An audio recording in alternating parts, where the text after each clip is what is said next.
நேயர்கள் அனைவருக்கும் எனது இனிய வணக்கம். நான் உங்கள் டிஜே சுந்தரபாண்டி, சிவகாசியிலிருந்து. நேயர்களே, தற்போது நம்ம பார்க்க போகிற விஷயம் என்ன அப்படிங்கும்போது 2025ஆம் ஆண்டு ஜூலை மாத பலன்களை பற்றி பார்க்க போகிறோம். இந்த மாத பலன்கள் என்றாலே கோச்சார கிரகங்கள் எந்தெந்த ராசியில் அமர்ந்திருக்கிறார்களோ அந்த ராசியின் அடிப்படையில் உங்களுடைய ராசிக்கான பொது பலன் தான் இப்போ பார்க்க போகிற இந்த மாத பலன். அதாவது மாதம் அப்படின்னாலே இந்த மாத கோள்களாக கருதப்படுகின்ற சூரிய பகவானை தான் ஃபஸ்ட்டு எடுத்துக்கிறோம். சூரிய பகவான் உங்களுடைய ராசிக்கு எந்த இடத்தில் அமர்ந்திருக்கிறார்களோ அதன் அடிப்படையில் உங்களுடைய எதிர்கால சம்பந்தப்பட்ட அந்த மாதத்தில் நடக்கின்ற விஷயங்களை நம்ம கணக்கிடுறோம் அப்படிங்கிறது நிதர்சனமான உண்மை. ஸோ அப்படி பார்க்கும்பொழுது இந்த மாதத்தில் கிரகங்கள் எந்தெந்த நிலையில் இருக்கிறாங்க, உங்களுடைய வாழ்க்கையில் என்னென்ன விஷயங்கள்லாம் நடக்க போகுது என்பதை பற்றி நம்ம பார்க்க போகிறோம். வாங்க வீடியோக்குள்ளே போகலாம். ஸோ அதுக்கு முன்னாடி ஒரு விஷயம் சொல்கிறேன். பொதுவாகவே ஒரு வீடியோ போடுறோம்னா உங்களுக்கு உங்களுடைய ராசியில் என்னென்ன விஷயங்கள்லாம் நடக்க போகுதுன்னு சொல்லி ஃபில்ட்ரு பண்ணி கோச்சார கிரகங்களை வச்சு நம்ம உங்களுக்கு பலன் கொடுக்குறோம். ஸோ இதை நீங்கள் ஃபுல் வீடியோவும் பாருங்கள். பார்த்துட்டு உங்களுடைய மேலான கருத்துக்களை கட்டாயமாக பதிவிடுங்க. ஸோ அதே போல் ஜோதிடம் சார்ந்த விஷயங்கள் நம்மளுடைய யூடியூப் சேனலில் நிறையா போட்டுக்கிருக்கோம். உங்களுடைய நண்பர்களுக்கு, உங்களுடைய உறவினர்களுக்கு தயவுசெய்து ஃபார்வர்ட் பண்ணுங்கள். அதே போல் பார்த்திங்கன்னா இன்னொரு விஷயம், நம்மளுடைய யூடியூப் சேனலை சப்ஸ்கிரைப் பண்ணாதவங்க சப்ஸ்கிரைப் பண்ணிக்கோங்க. ஏன்னா வீடியோ போட்டோடனே உங்களுக்கு உடனே லிங்க் உங்களுக்கு சப்ஸ்கிரைப் பண்ணோடனே உங்களுக்கு நோட்டிஃபிகேஷன் வரும், நீங்கள் வீடியோ பார்க்கலாம். ஓகேவா?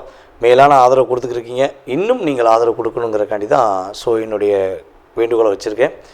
இப்போ நம்மளுடைய ராசிக்கான பலன்களை பார்க்கலாம் வாங்க. தன்னுடைய கற்பனை ஆற்றல் மூலமாக எதையும் செய்ய வேண்டும், எப்படியாவது மனசில் நினச்ச விஷயத்தை செஞ்சு முடிச்சிடணும் அப்படிங்கிற ஒரு எண்ணத்துடன் எப்பொழுதும் செயல்படுத்தக்கூடிய அன்பார்ந்த மிதுன ராசி அன்பர்களுக்கு 2025ஆம் ஆண்டு ஜூலை மாதத்தில் கோச்சார கிரகங்கள் கொடுக்கின்ற மாற்றங்கள் என்ன?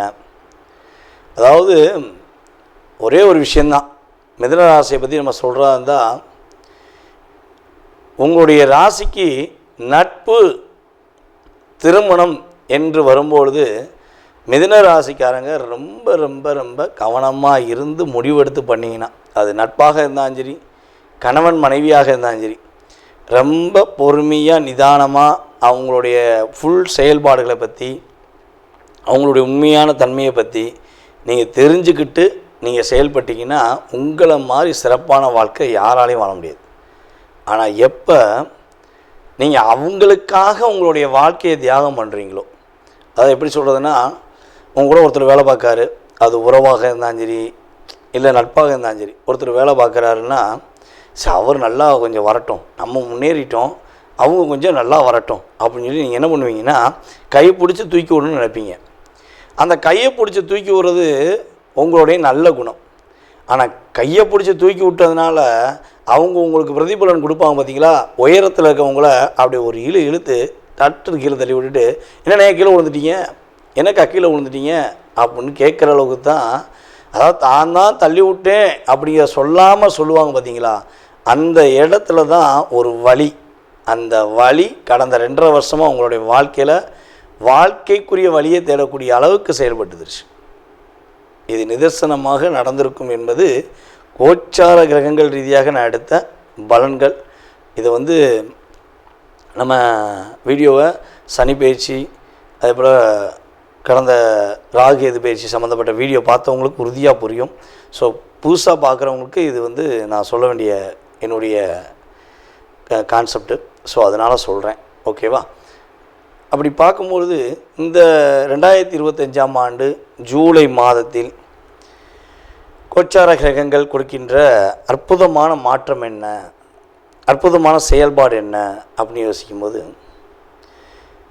இந்த ஜூலை மாதம் பிறக்கும் பொழுது உங்களுடைய ராசியில் குருவும் அமர்ந்திருக்கிறார், சூரிய பகவானும் அமர்ந்திருக்கிறார். கிட்டத்தட்ட 16ஆம் தேதி என்று வரையும் சூரிய பகவானும் அமர்ந்திருக்கிறார்.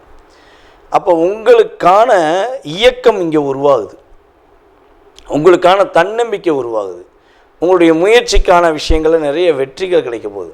ஏன்னா முயற்சி ஸ்தானம் என்று கருதுகின்ற 3ஆம் இடத்துல செவ்வாயும் கேது அமர்ந்திருக்கிறாங்க. ஸோ ஆனால் அமர்ந்திருந்தாலும் அந்த இடத்தின் அதிபதி உங்களுடைய ராசியில் கிட்டத்தட்ட வந்து பார்த்திங்கன்னா அது 17ஆம் தேதி வரையும் 16ஆம் தேதி எண்டு வரையும் அமர்ந்திருக்கும்பொழுது நீங்கள் எதை நினைக்கிறீங்களோ அதை செய்யலாம். இந்த மாதம் கிட்டத்தட்ட பாதி வரையும் நீங்கள் நினச்சதை செய்யக்கூடிய ஆற்றல் செயல்பாடுகள் கிரகங்கள் உண்மையாகவே உங்களுக்கு வாய்ப்பளிக்குது. சங்கடங்கள் விலக போகுதுங்க. ரொம்ப போராட்டம், ரொம்ப பிரச்சனை ஏன்டா இருக்கும் அப்படின்னு நினச்சிக்கிட்டு இருக்கிற நம்முடைய மிதுனராசி அன்பர்களுக்கு சங்கடங்களை விளக்கக்கூடிய அளவுக்கு ஒரு மாற்றங்கள் ஏற்பட போகுது. முன்னேற்றமான பாதையை நீங்கள் பிளான் போட்டு அடிக்கக்கூடிய அளவுக்கு செயல்பாடு உண்டு. உங்களுடைய ராசிக்கு 7ஆம் இடத்த அதிபதி ராசிக்குள்ளேயே அமர்ந்திருக்கிறார். ஆனால் அதில் ஒரு பெரிய ப்ளஸ் என்னென்னா அவர் 7ஆம் இடத்தையே பார்த்துடுறார். அவர் 7ஆம் இடத்தை பார்க்கறதுனால உங்களை இவ்வளவு நாட்களாக உங்களை கஷ்டப்படுத்தின, உங்களை காயப்படுத்தின ஒரு நட்பாக இருந்தாலும் சரி, உறவாக இருந்தாலும் சரி, அவங்க உங்கள்கிட்ட வந்து வாண்டடாக பேசி மன்னிப்பு கேட்பதற்கான சூழ்நிலை உண்டு. செய்யாத தப்புக்கெல்லாம் உங்கள் மேலே பழிய போட்டு உங்களை கஷ்டப்படுத்தின உறவு இருக்குது பார்த்திங்களா, உறவுன்னு ஒன்று உறவு, அந்த உறவு உங்கள்கிட்ட வந்து மன்னிப்பு கேட்கும். மன்னிச்சுக்கோங்க, நான் வந்து உங்களை வந்து தப்பாக சித்தரிச்சிட்டேன் அப்படிங்க சொல்கிற அளவுக்கு உங்கள்கிட்ட மன்னிப்பு கேட்கறதுக்கான வாய்ப்பு உண்டுங்க. அதாவது ஒரே ஒரு ராசிக்கு மட்டும் என்ன சொல்லுவாங்கன்னா பரவி விடுதல்னு சொல்லுவாங்கள்ல, என்ன சொல்லுவோன்னா இல்லாத விஷயத்த பரப்பி விடுறாங்க அப்படிம்பாங்க பார்த்தீங்களா. ஸோ அந்த விஷயங்கள் இங்கே தான் இயங்கும். காற்று போல் பரவும். காற்று ராசிங்கிறனால காற்று போல் பரவுதான் தெரியல. நம்மளுடைய மிதுன ராசிக்காரங்களுக்கு மட்டும் பார்த்திங்கன்னா அந்த பொய் சொன்னாலும் சரி, உங்களை பற்றி உண்மையை சொன்னாலும் சரி, அப்படியே தீயாக பரவும். உங்களை மட்டும் குறை சொல்கிறதா இருந்தாலும் இல்லாட்டி உங்களை பற்றி புறம் பேசுவதா இருந்தால் அப்படியே பாசிட்டிவ் அப்படியே இந்த எஸ்எம்எஸ் எப்படி சேட்டில் ஒரு எஸ்எம்எஸ் பண்ணோம்னா அடுத்த ஃபார்வர்ட் போதும், உங்களை மட்டும் குறை சொல்லணும்னா யாருமே யோசிக்க மாட்டாங்க. அப்படியே அது அது உண்மையாக பொய்யாலாம் பார்க்குற கிடையாது. சட்டுன்னு ஃபார்வர்ட் பண்ணிக்கிட்டே இருப்பாங்க. அந்த அளவுக்கு உங்களை நேசிக்கிறாங்கன்னு நான் சொல்கிறேன். எப்படி நேசிக்கிறாங்கன்னு நீங்கள் புரிஞ்சுக்கிருவீங்க. ஸோ அந்த அளவுக்கு கூட இருக்கிறவங்க உங்களை காயப்படுத்தியிருக்காங்க அப்படிங்கிறது நிதர்சனமான உண்மை. ஸோ இந்த மாதம் உங்களை நீங்கள் உருவாக்கக்கூடிய ஒரு அற்புதமான மாதம். உங்களுடைய ராசிக்கு 2ஆம் இடத்துல சூரியன் போனாலும் பொருளாதார நிலைகளில் நல்ல மாற்றம் உண்டு. இந்த மாதம் இறுதிக்குள் உங்களுக்கான ஒரு பொருளாதார விஷயங்களில் தேவையான அளவுக்கு வருமானம் வரும். உங்களுக்கு இப்போ இந்த மாதத்தில் என்ன ஒரு தேவையான வருமானம் நினச்சிங்களோ அந்த வருமானம் கிடைப்பதற்கான ஆற்றல் உண்டு. உங்களுடைய பேரும் புகழும் நிலைநாட்டுவதற்கான ஒரு அற்புதமான சூழ்நிலைகள் உண்டு. செல்வாக்கு உயரும் அப்படின்னு கூட சொல்லலாம். உங்களுடைய அடிப்படை தேவைகளை பூர்த்தி செய்யக்கூடிய ஒரு அற்புதமான மாதம். உங்களுடைய ராசிக்கு 3ஆம் இடத்துல செவ்வாயும் கேதும் இணைஞ்சு அமைந்திருப்பதனால நீங்கள் உங்களை விட வயது குறைந்தவர்களிடம், அது வீட்டில் இருந்தாலும் சரி அல்லது வேலை பார்க்குற இடமா இருந்தாலும் சரி, எந்த இடமா இருந்தாலும் சரி, அவர்களிடம் கொஞ்சம் நிதானத்தை கடைப்பிடிங்க. கொஞ்சம் பொறுமையாக மூவ் பண்ணுங்கள்.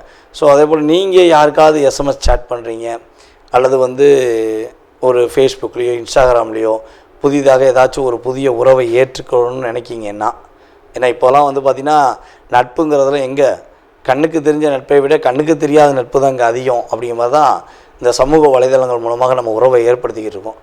அப்படிப்பட்ட நிலையில் நம்மளுடைய மிதுனராசி என்பர்கள் உறுதியாக புதிதாக ஒரு நட்பு வருதுன்னா அந்த நட்போட உண்மை தன்மை தெரியாமல் தயவு செய்து ஏற்றுக்கொள்ளக்கூடாது. அதே போல் வந்து பார்த்திங்கன்னா வயது குறைந்தவர்களுடன் நிதானமாக இருக்கணும், பொறுமையாக இருக்கணும்.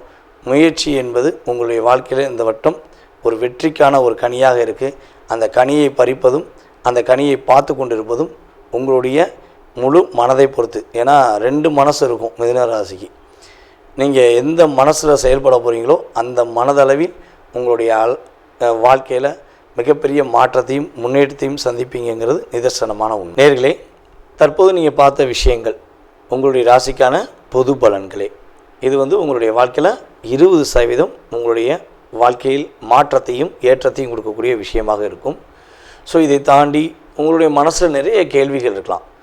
வீடு கட்டுறதுலேருந்து, கல்யாணம் முடிக்கிறதுலேருந்து, கடன் பிரச்சனையிலேருந்து, உடல் ஆரோக்கியத்திலேருந்து, ஸோ எக்ஸட்ரா இந்த மனிதனுடைய கேள்விகளுக்கு அளவே கிடையாது. அப்படிங்கிற மாதிரி உங்களுடைய மனசில் நிறைய கேள்விகள் இருக்கலாம். ஸோ இந்த கேள்விக்கான பதிலை இந்த வீடியோவில் நம்ம முழுமையாக பார்க்க முடியுமானா 100% கிடையாது. ஏன்னா இது பொது பலன். இப்போ ஒரு ராசி எடுத்துக்கிட்டோம்னா அந்த ராசியில் 1 கோடி பேர் இருக்காங்கன்னா 1 கோடி பேருக்குமே இது பெரிய விஷயமாகுமான கிடையாது. ஓகேவா?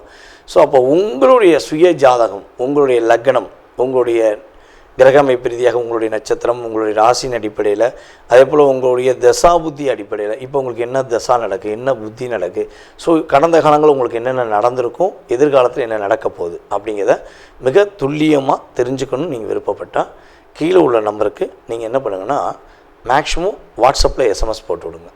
அதில் எஸ்எம்எஸ் போடும்போது தாங்கள் எந்த ஊர்லேருந்து பேசுகிறீங்க, அதே போல் எந்த நாட்டிலேருந்து ஜாதகம் பார்க்கணுன்னு விருப்பப்படுறீங்க அப்படிங்கிறத தயவுசெய்து இன்ஃபார்ம் பண்ணுங்கள். ஏன்னா நமக்கு வெளிநாட்டிலலாம் நிறைய கால்ஸ் வருது, எல்லா ஊர்லேருந்துமே, எல்லா கண்ட்ரிலேருந்தும் வருது, கனடாலேருந்து, சிங்கப்பூர்லேருந்து, மலேசியாவிலேருந்து, ஸோ ஆஸ்திரேலியாவில் கூட நமக்கு நிறைய பேர் நம்மகிட்ட ஜாதகம் பார்த்துக்கிட்டு இருக்காங்க. அப்போ டைம் வேரியேஷன் ஆகும். இந்தியாவுக்கும் அந்த நாடுகளுக்கும் உள்ள மற்ற நாடுகளுக்குள்ள டைம் வேரியேஷன் வித்தியாசமாக இருக்கும். ஸோ அப்போ நீங்கள் எந்த நாட்டிலேருந்து பேசுகிறீங்க அப்படிங்கிறீங்களோ அதுக்கு தக்கன உங்களுக்கு அப்பாயின்மெண்ட் டைம் கொடுக்கப்படும். ஸோ அதனால் தயவுசெய்து மேக்ஸிமம் கால் பண்ணி எடுக்கலைன்னா நீங்கள் வாட்ஸ்அப்லேயே எஸ்எம்எஸ் பண்ணுங்கள். உங்களுக்கான கால நேரத்தை அப்பாயின்மெண்ட் டைம் குறித்து உங்களுக்கு ஜாதகம் சம்மந்தப்பட்ட அத்தனை விதமான கேள்விகளுக்கும் பதிலளிக்க நான் காத்திருக்கிறேன். மேலும் உங்களுடைய மேலான ஆதரவை கொடுத்த எங்களுடைய ரசிக பெருமக்களுக்கும் அன்பு நேயர்கள் உங்களுக்கும் என்னுடைய பணிவான நன்றியை கூறி விடைபெறுகிறேன். நன்றி, வணக்கம். ஸ்ரீ குபேரன் டிவியை பார்த்தமைக்கு நன்றிகள். மேலும் இது போன்ற தகவல்களை தெரிந்து கொள்ள ஸ்ரீ குபேரன் டிவியை சப்ஸ்கிரைப் செய்யுங்கள். மறக்காமல் பெல் ஐக்கானை கிளிக் செய்யுங்கள்.